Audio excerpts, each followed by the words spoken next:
We just recorded the largest year-over-year decline in sales. In fact, sales are down 40.6% year-over-year here in Ottawa.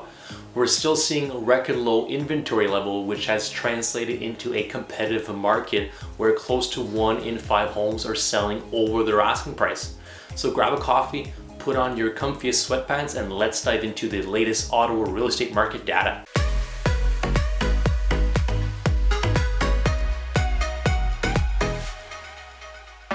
My name is Roch St-Georges. I'm a real estate broker in Ottawa. I help families and individuals with the purchase, sale, or rental of real estate in our city. March saw a total of 1,236 sales. Sales in Ottawa are down 40.6% year over year. Average freehold residential price was $710,000 in March. This represents a 14% increase month over month, but a drop of 16.9% year over year. The price of freehold properties is definitely trending up. Since the low of December 2022, prices have rallied 26%. The median price was $620,000. Looking at the condo market, the average condo price was $418,000. This represents a 1.8% increase month over month. However, the average condo price is still down 12.7% year over year. The condo prices seem to be finding a bottom over the last few months. However, we can see that we haven't been seeing the same rally as we've been seeing with freehold class properties. Condo prices have only risen about 2% since the beginning of the year. The median price of condos in March was $392,000. As we said, we have been seeing a bounce in price since the beginning of January. Here's how that looks on this chart, showing average residential freehold and condominium prices since January 2020. We're now at prices last seen in 2021 before our run-up in price in 2022.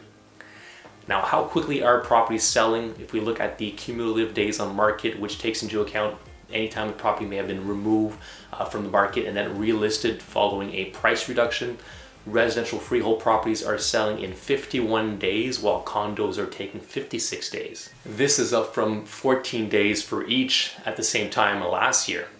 This chart shows us the average cumulative days on market for both residential freehold and condominium properties each month.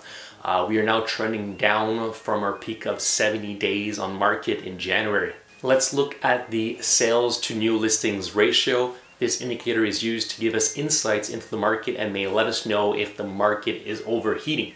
When the reading is 40% and below, the market would be in a buyer's market, while 60% or above, one would consider the market to be heated and competitive for buyers, thus considered to be a seller's market.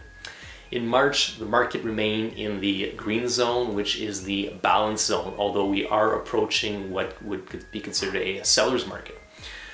If you've so far enjoyed the video, please take a moment to hit the like button, subscribe to the channel. I post videos like this a few times a month. We had 2,468 new listings come to market in March 2023.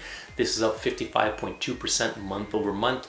New listings are down 20.9% year over year.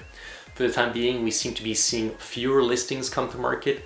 We generally see people moving up into larger detached homes from the townhouses, and we see tenants moving from rentals into entry-level homes or condos. With high interest rates and uncertainty in the economy, people seem to be staying in place for longer. Looking at our home and condo inventory, we currently have 2,752 active listings on the market, up 15.4% month over month. Inventory is up slightly from the low of 2022. Looking at this 10-year chart, however, we can see that inventory is still at record lows, which would explain some of the bidding wars we are seeing. The month of March saw an increase in sales when compared to February. Sales are up 42.4% month over month. However, as I said, they're still in decline year over year, about 40%. This year over year decline is even bigger than what we saw in February. An increase in sales with few new listings hitting the market means a drop in inventory. The Ottawa Real Estate Board currently has 2.3 months of residential freehold and condominium class properties. 17.6% of residential freehold and condominium class properties sold through the Ottawa Real Estate Board in March were sold over their asking price. This is up from the 15% in February. The market seems to be heating up and things are getting a bit more competitive for buyers. Be sure to research the area you are interested in and team up with a trusted realtor that can guide you through these uncertain times. Now, most over and most under, we know some properties are selling for over their asking price. I looked at what sold on the Ottawa Real Estate Board for what was the highest dollar amount over. There was one property that sold for $108,000 over the asking price. This was a detached home with many acres of land under power of sale by the financial institution. When it comes to property selling for under the asking price, there was one property where the owner received $665,000 under the asking price. This was a dwelling on many acres of land likely to be developed down the road. This graph is showing us the average original asking price for the residential and condominium properties in blue and the average sell price in yellow. Since June 2022, sellers are coming to market with a price that's much higher than what the sell prices are. There's still a large gap between what sellers think their home is worth and what the buyers are willing to pay for their property. I have personally seen this when discussing with people looking to sell their property. Everyone is still looking for 2021 and 2022 prices, and if you're listening to this channel for a while, you know those are long gone. When looking at recent sales in your neighborhood or condo building, it's best to pull sales from the last 60 to 90 days if possible in order to get a better understanding of the current market dynamics. In March, sellers were receiving an average of 97.4% of their original asking price, down from 112% at its peak in February 2022.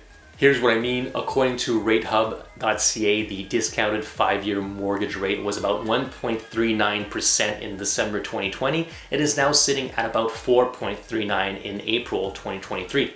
Sellers who are selling a property without purchasing another tend to forget this. Now, what areas of our city have been performing the best or performing the worst?